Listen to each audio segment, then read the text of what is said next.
तो यो ब्रो अपन क्या कर रहे थे ऐसे 700 का रिवीजन कर रहे थे। तो हाँ, यहाँ पे लेक्चर नंबर 2 के अंदर स्वागत है आपका दोस्तों। आगे बढ़ते हैं पॉइंट नंबर 4 के ऊपर। ये जो रिवीजन मैं करवा रहा हूँ ये करवा रहा हूँ मॉड्यूल से, तो मॉड्यूल खोल लीजिए, ठीक है। Basis for opinion para. तो दोस्तों ऑडिटर जो अपना जो ऑडिटर है वो बेसिस फॉर ओपिनियन पैराग्राफ में क्या करेगा? सो the auditor's report shall include a section directly following the opinion section. Opinion section के बाद में बेसिस फॉर ओपिनियन सेक्शन आता है, ठीक है। विद द हेडिंग, हेडिंग क्या होगी उसकी? Basis for opinion. देख लेते हैं ऑडिट रिपोर्ट डावर की जो हमने निकाल रखी है। बेसिस फॉर ओपिनियन, यस हाँ, उसमें भी बेसिस फॉर ओपिनियन ही दे रखा है। सो दोस्तों इसके अंदर क्या आएगा? बेसिस ओपिनियन, ठीक है। क्या आएगा इसके अंदर? State that the audit was conducted in accordance with standards auditing. इस सेक्शन में ऑडिटर बताएगा कि हाँ मैंने जो भी ऑडिट करी है वो स्टैंडर्ड्स ऑन ऑडिटिंग के अकॉर्डिंग करी है, ठीक है। उसके बाद में क्या बताएगा? Refers to the section of the auditor's report that describe the auditor's responsibility. और उसके बाद में ये बताएगा कि मेरी रिस्पॉन्सिबिलिटीज जो है वो कहाँ पे लिख रखी है। तो देख लेते हैं, चलो। We conducted our audit in accordance with standards on auditing, ठीक है। और our responsibility under those SAs word are further described in auditor's responsibility paragraph के अंदर मेरी रिस्पॉन्सिबिलिटीज बता रखी है, तो जाके देख लो, ठीक है। तो ये दूसरी चीज होगी। सबसे पहले उसने क्या बताया कि ये ऐसे स्टैंडर्ड्स ऑन ऑडिटिंग के अकॉर्डिंग हुई है ये ऑडिट, और मेरी रिस्पॉन्सिबिलिटी कहाँ लिख रखी है? जो ऑडिटर रिस्पॉन्सिबिलिटी वाले पैराग्राफ में, ठीक है। तीसरी चीज क्या बताएगा? Include a statement that the auditor is independent of the entity in accordance with relevant ethical requirements relating to the audit। मेरी जो ऑडिट है वो क्या है? इंडिपेंडेंट है और इन accordance with the ethical requirements है जो इस ऑडिट से रिलेटेड है, and has fulfilled the auditors other ethical requirement. और मेरी जो ये ऑडिट है वो अदर जो एथिकल रिक्वायरमेंट्स है उसको भी फुलफिल करती है, जो कि है code of ethics issued bye ICAI, ठीक है। तो यहाँ पे भी देख लेते हैं कि वी आर इंडिपेंडेंट। बोल रहा है ऑडिटर कि मैं इंडिपेंडेंट हूँ, तो उसने बताया भी था उस पैराग्राफ में कि हाँ, इसमें हमने क्या बताया है कि हाँ मैं इंडिपेंडेंट हूँ, ठीक है, of the entity in accordance with the relevant ethical requirements. तो यहाँ पे भी बोल रहा है कि हाँ we are independent of the company in accordance with the code of ethics issued by the institute of the chartered accountant, ठीक है। इसने together with the ethical requirements that are relevant to the audit. हाँ, audit के लिए कुछ ethical requirements हैं तो उसमें भी हम इंडिपेंडेंट है, ठीक है। तो ये तीसरा हो गया कि हम इंडिपेंडेंट हैं और कोड ऑफ एथिक्स को फॉलो करते हैं, ठीक है। और लास्ट में क्या बताएगा इस पैराग्राफ में? State whether the auditor believes that the audit evidence the auditor has obtained is sufficient and appropriate to provide a basis for the auditor's opinion। और मैंने जो ऑडिट एविडेंसेस ऑब्टेन करे हैं ना वो सफिशिएंट एंड अप्रोप्रिएट है, इनके basis के ऊपर मैं अपना ओपिनियन दे सकता हूँ। तो दोस्तों ये चार चीज़ें वो बताया है इस पैराग्राफ में, ठीक है। बेसिस फॉर ओपिनियन में ये चार चीज़ें बताएगा। उसके बाद में देखते हैं, यहाँ पे एक्सट्रैक्ट दे रखा है, मैंने वहाँ से आपको डावर की रिपोर्ट से पढ़ के बता दिया। आप ये एक्सट्रैक्ट भी देख सकते हैं, आपको अगर इसमें से पढ़ना है तो इसमें से पढ़ लो। दोस्तों इसके बाद में आता है गोइंग कंसर्न का पैराग्राफ। दोस्तों गोइंग कंसर्न का पैराग्राफ है जो कोई ज़रूरी नहीं है कि आए ही हर एक ऑडिट रिपोर्ट में। तो यहाँ पे भी लिख रखा है वेर एवर एप्लीकेबल, अगर एप्लीकेबल है तो एक ऑडिटर गोइंग कंसर्न का पैराग्राफ इंक्लूड करेगा। The auditor shall report in accordance with ऐसे 570। दोस्तों गोइंग कंसर्न का ऐसे पता है आपको कि 570 है, तो उसके अकॉर्डिंग जो है ऑडिटर क्या करेगा? रिपोर्ट करेगा। SA 570 deals with auditor's responsibility in the audit of financial statements relating to going concern and the implication for the audit report. जो ऐसे 570 है वो डील करता है किसकी, किस चीज़ से? ऑडिटर की जो रिस्पॉन्सिबिलिटी है relating to going concern and उसकी जो इम्प्लीकेशंस हो रही है ऑडिट रिपोर्ट में क्या हो रही है उससे रिलेटेड ये डील करता है। So the auditor's responsibility are to obtain the sufficient and appropriate audit evidences regarding and conclude on the appropriateness of management's use of going concern basis of accounting in the preparation of the financial statement and to conclude based on the audit evidence obtained।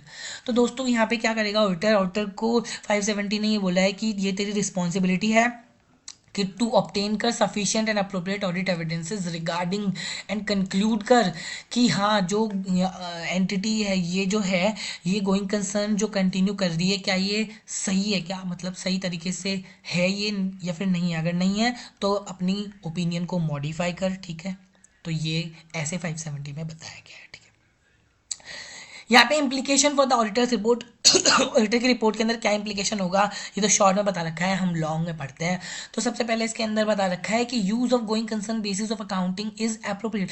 अगर auditor इस नतीजे पे पहुंचता है कि हाँ जो use of going concern basis of accounting है वो इनअप्रोप्रिएट है, तो ऑडिटर क्या करेगा?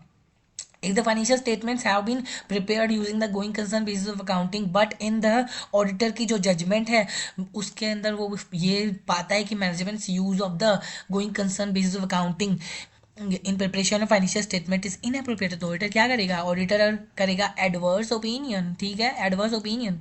ऑडिटर क्या करेगा? एडवर्स ओपिनियन देगा। The auditor shall express adverse opinion, मतलब कि यहाँ पे पहला पॉइंट है कि गोइंग कंसर्न बेसिस आप यूज कर रहे हो, बट ऑडिटर इस नतीजे पे पहुंचा है, इस कंक्लूजन में पहुंचा है कि ये इनअप्रोप्रिएट है, तो ऑडिटर क्या करेगा? एडवर्स ओपिनियन देगा। ठीक है, नेक्स्ट वो देखते हैं।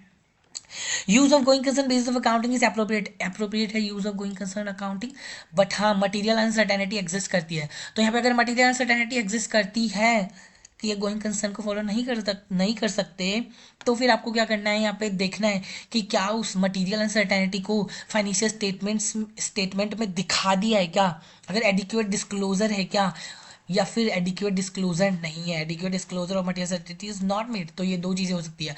अगर एडिक्वेट डिस्क्लोजर है तो फिर आपको क्या करना पड़ेगा?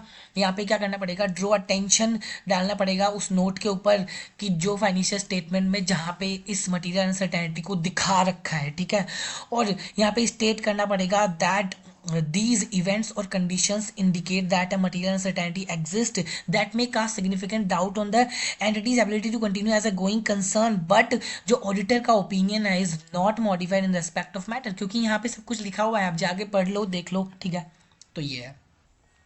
उसके बाद में ये बोल रहा है कि adequate disclosure of material uncertainty अगर नहीं लिख रखा है तो फिर ऑडिटर क्या करेगा?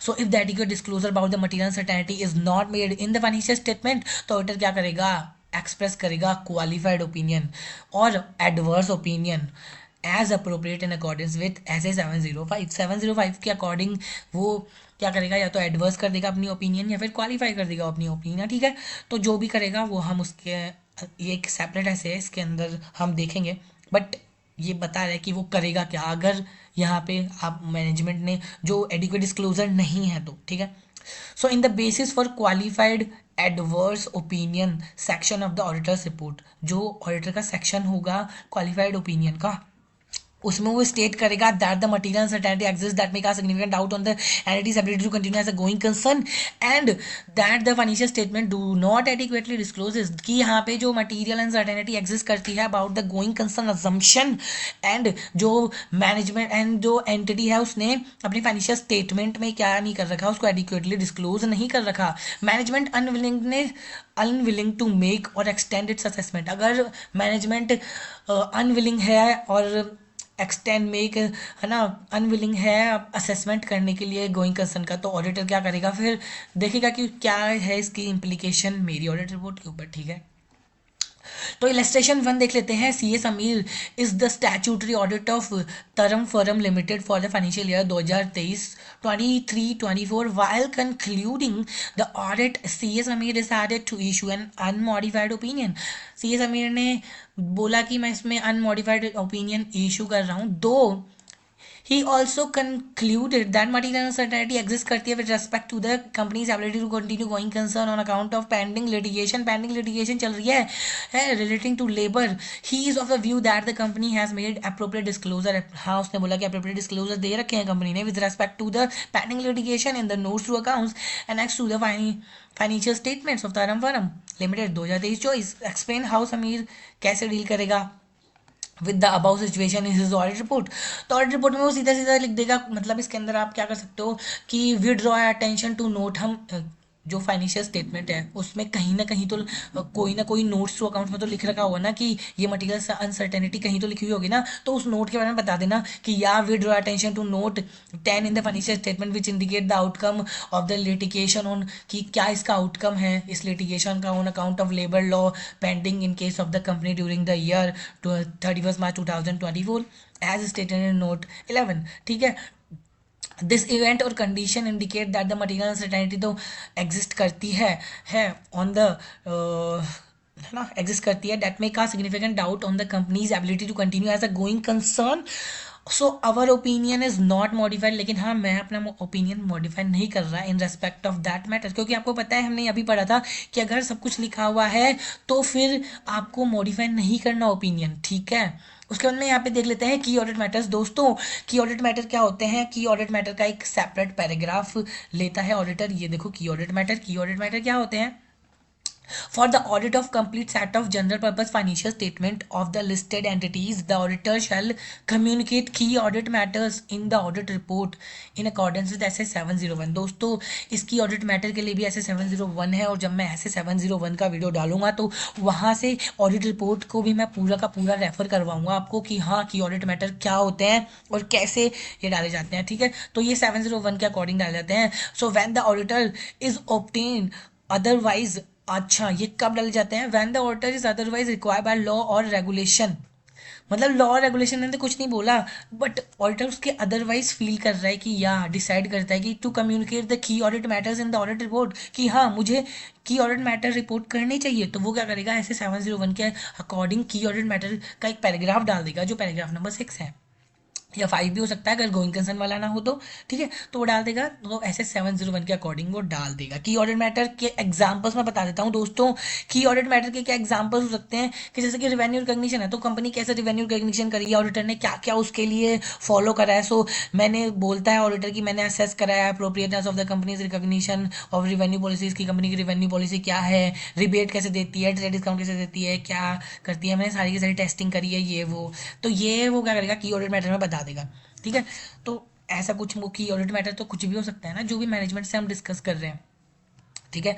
तो ये है, कुछ भी नहीं, जो हमारी नज़र में क्या है मोस्ट सिग्निफिकेंट है। की ऑडिट मैटर होता क्या है? कुछ भी तो नहीं होता, मतलब देखते हैं की ऑडिट मैटर होता क्या है। Key audit matter are those matters that in the auditor's professional judgement, जो ऑडिटर की प्रोफेशनल जजमेंट के अंदर वन ऑफ मोस्ट सिग्निफिकेंट होते हैं, वही की ऑडिट मैटर होते हैं। तो हो सकता है कि डाबर के ऑडिटरों को लगता हो कि हाँ रिवेन्यू रिकॉग्निशन की जो पॉलिसी है उसके बारे में हमको की ऑडिट मैटर बताना चाहिए, तो उन्होंने बता दिया in the audit of the financial statement of the current period. So key audit matter are those matters that in the auditor's professional judgement are most significant in the audit of financial statement of the current period. So key audit matters are selected from matters communicated with those charges governance। दोस्तों ये याद रखना की audit matters कहाँ से select होते हैं? Those charges governance से जो भी हम कम्युनिकेशन करते हैं। अदर इन्फॉर्मेशन दे रखा है दोस्तों, अदर इन्फॉर्मेशन वेयर एप्लीकेबल। दोस्तों अदर इन्फॉर्मेशन अगर एप्लीकेबल है तो आपको ऐसे 705 के अकॉर्डिंग यहाँ पे रिपोर्टिंग करनी है। सो auditor shall report in accordance with ऐसे 750 नहीं 720 जो 720 है उसके अकॉर्डिंग आपको रिपोर्ट करनी है। अदर इन्फॉर्मेशन यहाँ पे क्या इन्होंने दे रखी है क्या? सो की ऑडिट मैटर्स के नीचे जाके देखते हैं क्या जो डावर के रिपोर्टर है ऑडिटर है उन्होंने दिया क्या? हाँ दी है इन्होंने, ओ माय गॉड, हाँ अदर इन्फॉर्मेशन दी है। Other information other than the stand alone financial statement and auditor's report their own. So दोस्तों अदर इन्फॉर्मेशन क्या होती है? Other than the financial statement and